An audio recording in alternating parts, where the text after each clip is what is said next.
जरा सोचो 1940 से एक फाइटर पायलट अपने प्लेन के साथ हमारी आज की दुनिया में पहुंच जाए, कितनी अलग लगेगी उसे ये दुनिया। कहानी की शुरुआत होती है मैरियान और उसके सौतेले बेटे एलाइजा से, जो ओहायो शहर के जंगल से होते हुए एलाइजा की बुआ के घर जा रहे थे। हाल ही में एलाइजा के पिता की मौत हो गई थी, जिससे वो बेहद उदास रहता था। मैरियान ने बताया कि बुआ के शहर में एक सुंदर सा जू भी है, लेकिन एलाइजा अपने पिता के बिना कहीं नहीं जाना चाहता था। तभी अचानक बातों बातों में मैरियान गाड़ी मोड़ना ही भूल गई। जैसे ही उसने रिवर्स करके गाड़ी घुमाई तो अचानक जोरदार आवाज के साथ गाड़ी का शीशा चकनाचूर हो गया। उसी पल वर्ल्ड वॉर 2 का एक फाइटर प्लेन अचानक तेजी से उनके सर के पास से गुजरा और थोड़ी दूर जाकर क्रैश हो गया। एलाइजा और मैरियान तुरंत बाहर आए और मैरियान ने पुलिस को फोन लगाया। तभी एलाइजा ने देखा कि कॉकपिट में कोई इंसान था, तो मैरियान ने किसी तरह उस आदमी को बाहर निकाला। उसका नाम था थियोडोर कोल और वो कंट्रोल पैनल पर लगी तस्वीर को लेकर ही बाहर निकला। असल में वो वर्ल्ड वॉर 2 का एक फाइटर पायलट था, जो न जाने कैसे समय में आगे आकर 21वीं सदी में आ पहुंचा था। जल्द ही वो जलते हुए प्लेन से दूर आ गए और कोल ने मैरियान का शुक्रिया अदा किया। कोल ने बताया कि वो एक फाइटर पायलट है और उनसे पूछने लगा कि वो बर्मा में क्या कर रहे हैं। तब एलाइजा ने कहा कि तू साले पैग लगा के प्लेन चला रहा था क्या? अमेरिका में है, हम बर्मा में नहीं। लेकिन कोल ने पूरे कॉन्फिडेंस से कहा कि हम बर्मा में हैं और लड़ाई का समय चल रहा है, तुम बाहर क्यों घूम रहे हो? पर फिर आसपास देखने पर कोल को एहसास हुआ कि ये तो वही ओहायो शहर है जहां वो रहता था। तभी हम देखते हैं कि आसमान में बादलों के बीच अजीबोगरीब सा चमकता गोला बन गया था। इसके बाद हम देखते हैं कि पुलिस कोल को हॉस्पिटल ले आई, जहां उन्होंने मैरियान का भी बयान लिया। उसकी बातें सुनकर पुलिस ने हिसाब लगाया कि कोल का दिमागी संतुलन ठीक नहीं है। इधर एलाइजा सोच रहा था कि कहीं कोल सच में सेकेंड वर्ल्ड वॉर का फौजी तो नहीं। फिर एलाइजा चुपके से कोल के कमरे में गया। वहाँ उसने कोल के लॉकेट को छुआ तो अचानक कोल की आंख खुल गई और उसने एलाइजा को जोर से पकड़ लिया। कोल ने उससे पूछा कि उसे यहाँ क्यों रखा गया है, तो एलाइजा ने बिल्कुल सीरियस होकर पूछा कि क्या वो सच में एक फौजी है। असल में कोल को लग रहा था कि वो साल 1941 में है, पर एलाइजा ने उसे बताया कि इस वक्त साल 2002 चल रहा है। अब कोल को कैसे भी करके यहाँ से बाहर निकलना था, इसीलिए उसने एलाइजा को अपने समय की चॉकलेट देकर उससे मदद मांगी। उसने एलाइजा को शेरिफ सिमंस नाम के एक आदमी से मिलने को कहा। तभी अचानक पुलिस ने बाहर से देखा कि कोल उठ गया था, तो वो जोर जोर से दरवाजा खटखटाने लगे। जैसे ही एलाइजा ने कोल की मदद करने का वादा किया तो कोल ने दरवाजा खोल दिया। फिर पुलिस ने अंदर आकर उसे पकड़ा और डॉक्टर ने उसे इंजेक्शन देके बेहोश कर दिया। फिर घर लौटते हुए एलाइजा ने मैरियान को कोल के बारे में बताया, मगर मैरियान को भी लगता था कि कोल पागल है। पर जब एलाइजा ने उसे कोल की दी हुई चॉकलेट दिखाई तो मैरियान को बड़ा धक्का लगा, क्योंकि ये चॉकलेट तो 30 साल पहले बननी बंद हो गई थी। उसे एहसास हुआ कि इस बात में कोई गहरा राज जरूर है। इसीलिए वो एलाइजा के कहने पर पुलिस स्टेशन में शेरिफ सिमंस को ढूंढने पहुंची, लेकिन उन्हें पता चला कि यहाँ सिमंस नाम का कोई पुलिस वाला नहीं है। तब एलाइजा की नजर वहाँ मौजूद एक पुरानी तस्वीर पर पड़ी, तो उसने देखा कि इसमें कोल भी मौजूद था। फिर उसने चुपके से तस्वीर चुरा ली और बाहर जाकर मैरियान को दिखाई। ये तस्वीर 1938 की थी, पर मैरियान कहने लगी कि हो सकता है ये कोल के दादा हों। इसके बाद हम हादसे की जगह को देखते हैं, जहां एक स्पेशल डिपार्टमेंट के ऑफिसर्स ने जाकर सारा इलाका सील कर दिया था। इस डिपार्टमेंट के हेड का नाम बेल था और उसकी असिस्टेंट थी नीना। ऐसा लग रहा था कि वो पहले से जानते थे कि कोल टाइम ट्रैवल करके यहाँ आया है। उन्होंने पूरी टीम लगाकर फाइटर प्लेन के सारे टूटे फूटे हिस्सों की तलाश शुरू कर दी। जल्द ही उस इलाके की जमीन हिलने लगी और बेल को एहसास हुआ कि उन्हें आसमान में मौजूद इस छेद के जरिए ही समय में आगे आई हुई सारी चीजें वापस भेजनी होंगी, वरना फिर बहुत बड़ी गड़बड़ हो जाएगी। फिर उसने अपनी टीम को फटाफट प्लेन ठीक करने का ऑर्डर दिया। इसके बाद उसने नीना को ऑर्डर दिया कि किसी भी हाल में कोल को जल्दी से जल्दी यहाँ लाओ, ताकि वो उसे उसके समय में वापस भेज सके। उधर हॉस्पिटल में कोल की आंख खुली तो उसने नीना और उसकी टीम को हॉस्पिटल में घुसते देखा। जैसे ही एक डॉक्टर उसे इंजेक्शन देने आया तो कोल ने उस पर हमला करके उसे बेहोश कर दिया और उसकी यूनिफॉर्म पहनकर बाहर आ गया।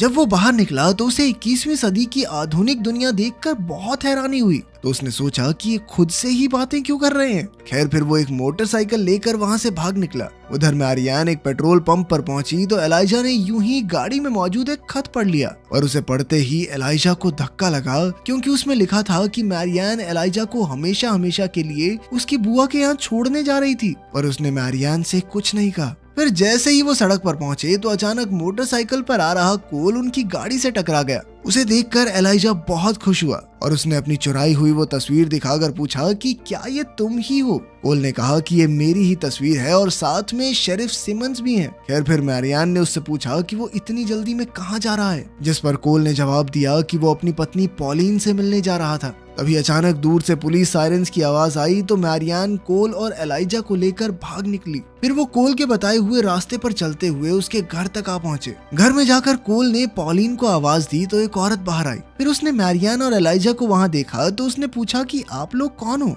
तो मैरियान ने यूं ही बात घुमाकर कहा कि कोल पॉलिन का पुराना दोस्त है और वो उससे मिलने आया है। फिर उस औरत ने कहा कि फिलहाल पॉलिन पॉटरी क्लास के लिए गई है, इसीलिए उन्हें थोड़ा इंतजार करना होगा। तभी कोल की नजर दीवार पर लगी तस्वीरों पर पड़ी और उसे धक्का लगा। असल में पॉलिन ने दूसरी शादी कर ली थी और उसके बच्चे भी थे। अब कोल निराश होकर बाहर जाकर खड़ा हो गया। इधर मैरियान ने इंटरनेट पर कोल के बारे में ढूंढा तो पता चला कि दूसरे विश्व युद्ध के दौरान एक क्रैश में कोल की मौत हो गई थी। उसी वक्त टीवी पर खबर आई कि एलाइजा को किसी ने अगवा कर लिया था। ये खबर देखते ही उस औरत ने तुरंत पुलिस को खबर कर दी। इधर कोल ने पीछे के दरवाजे से भागने की सोची पर वहाँ भी फौजी पहुँच चुके थे। तभी बाहर से लाउड स्पीकर पर ऑफिसर बेल की आवाज सुनाई दी, जिसके बाद कोल हाथ खड़े करके बाहर आ गया। बेल और नीना ने उसके करीब आकर कहा कि वो उसे कोई नुकसान नहीं पहुंचाना चाहते, बल्कि वो तो उसे उसके असली समय में वापस भेजना चाहते हैं। तभी अचानक जमीन फिर से हिलने लगी और नीना ने कहा कि ये सब कोल के टाइम ट्रैवल करके गलत समय में आने की वजह से हो रहा है। ऑफिसर बेल ने कहा कि वो गलती से भविष्य में आ गया है और उसे जल्द से जल्द वापस जाना होगा, वरना बहुत बुरा हो जाएगा।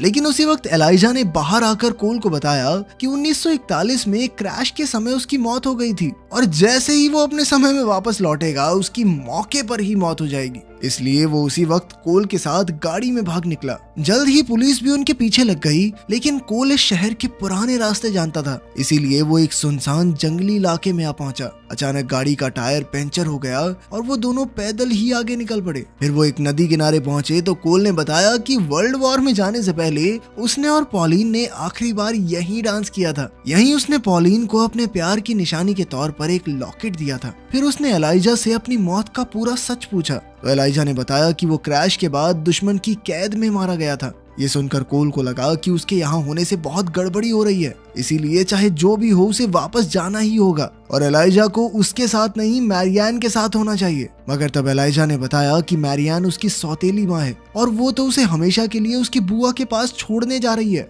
एलाइजा ने कहा कि कोल और वो दोनों एक जैसे हैं क्योंकि उनका इस दुनिया में कोई भी नहीं। पर फिर कोल कहने लगा कि देख भाई, मैं यहाँ पॉलिन के चक्कर में आया था, उसने दूसरी शादी कर ली, बच्चे कर लिए, अब मेरा क्या काम यहाँ पे। लेकिन तब एलाइजा ने कहा कि उसे कोल में अपने पिता की छवि दिखाई देती है। फिर उसने बताया कि उसके पिता भी एक फाइटर पायलट थे जो 1 साल पहले अफगानिस्तान में मारे गए। अब वो कोल को भी अपने पिता की तरह खोना नहीं चाहता था। वहीं दूसरी ओर ऑफिसर बेल और उसकी टीम मैरियान को लेकर अपनी वर्कशॉप में पहुंचे, जहां उनके आदमी कोल के फाइटर प्लेन की मरम्मत कर रहे थे। बेल ने कहा कि सिर्फ मैरियान ही उन्हें एलाइजा और कोल तक पहुंचा सकती है, पर मैरियान ने कहा कि अगर कोल वापस चला गया तो उसकी मौत हो जाएगी। तब बेल उसे कंप्यूटर के पास ले गया और उसे अलग अलग इलाकों के नक्शे दिखाए जहां पर लगातार भूकंप बढ़ते जा रहे थे। ये सब आसमान में खुले उस पोर्टल में से आई हुई चीजों के वापस ना जाने की वजह से हो रहा था, इसीलिए अब कोल को वापस भेजना बेहद जरूरी था, वरना 10 किलोमीटर के दायरे में सभी लोग मारे जाएंगे। ये सुनकर मैरियान को मामले की गंभीरता समझ आई और वो मदद के लिए तुरंत राजी हो गई।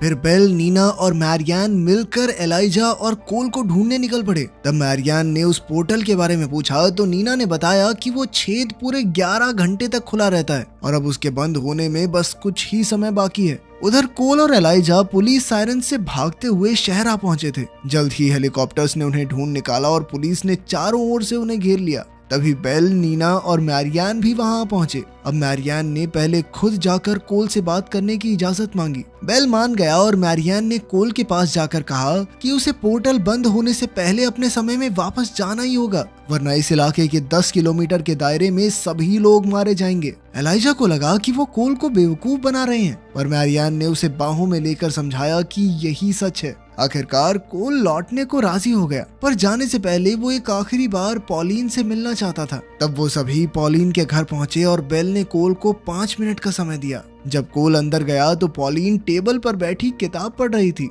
कोल को देखकर उसकी आंखें चमक उठी और कोल ने उसके पास जाकर माफी मांगी, क्योंकि वो पॉलिन को बिना अलविदा कहे ही युद्ध में चला गया था। कोल ने कहा कि मैं जानता हूँ कि तुम मुझे भूल चुकी हो, लेकिन मैं तो अभी भी तुम ही से प्यार करता हूँ। अब कोल के लौटने का वक्त हो चुका था, पर जाने से पहले पॉलिन ने उसे अपना लॉकेट दिखाया, जिसमें कोल की तस्वीर आज तक मौजूद थी। ये देखकर कोल की आंखें भर आई और उसने पॉलिन को एक आखिरी बार डांस करने के लिए पूछा। फिर उन दोनों ने एक दूसरे की बाहों में डांस किया और बेल कोल को लेने आ गया। कोल वापस आया तो एलाइजा और मैरियान उसका इंतजार कर रहे थे। उसका फाइटर प्लेन उड़ान के लिए तैयार था। तभी एलाइजा ने कोल को जोर से गले लगा लिया। इसके बाद कोल ने मैरियान को अकेले में जाकर कहा कि एलाइजा खुद को बहुत अकेला महसूस करता है, इसीलिए उसे बुआ के घर ना भेजकर अपने साथ रखना चाहिए। तब मैरियान ने एलाइजा को देखा और उसे अपने पति का चेहरा दिखाई दिया। कोल ने कहा कि शायद उसके यहाँ आने का यही मकसद था, जिसके बाद मैरियान ने वादा किया कि वो एलाइजा को अपने से दूर नहीं करेगी।